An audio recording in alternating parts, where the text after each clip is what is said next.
Pour Montréal en lumière, les dernières années, l'idée c'est qu'on repart toujours d'une page blanche, en fait. Vu qu'on avait un événement qui allait probablement avoir la version la plus numérique, c'était de trouver une façon de montrer quelque chose de réel. Fait que ce qu'on a fait, c'est qu'on a lancé la balle à notre équipe, donc à Marie-Pierre, qui nous a proposé une maquette. La commande de base était en fait de créer un objet 3D multifacette sur lequel on pourrait en fait présenter les 4 grandes lignes de Montréal en lumière. La gastronomie, le spectacle, la nuit blanche et puis le site extérieur. L'idée, c'était de construire la ville de manière abstraite et un peu surréelle. Donc, j'ai commencé à modéliser la maquette en 3D, d'essayer de complexifier la forme, en fait, pour qu'on puisse découvrir des petits univers. Au départ, c'était un cube Rubik.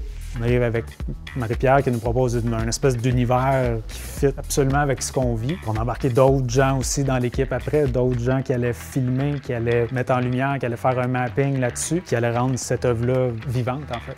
Vincent m'appelle, il me dit on a un projet de tournage, c'est une maquette. Tout de suite dans ma tête, moi, c'était du micro-mapping que je voulais faire. Je voulais l'animer de toutes sortes de positions avec Mathieu Pombriand, Video Girl, Nero, l'équipe de 24 MTL. Toutes ces forces-là se sont retrouvées autour du projet, ce qui est vraiment génial.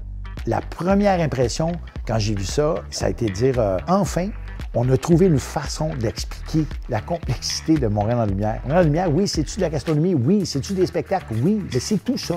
Et la maquette, c'est ça qui est merveilleux. On va passer d'un volet à l'autre. Il n'y a pas juste le métro là-dedans. Il y a toutes sortes de choses qui rappellent Montréal. Normalement, on veut que les gens se déplacent au centre-ville, qui viennent vivre le festival avec nous autres, de faire découvrir des lieux, faire découvrir des artistes. Là, on va le faire de façon différente, mais qu'on va faire découvrir avec le numérique. Toutes les équipes, on arrive à dire « Ah, on va faire une version différente de Montréal en lumière ». On s'attend à ce qu'on ait une programmation numérique de haut niveau, variée, diversifiée. C'est déjà, en ce qui me concerne, quelque chose sur lequel on peut miser pour l'avenir.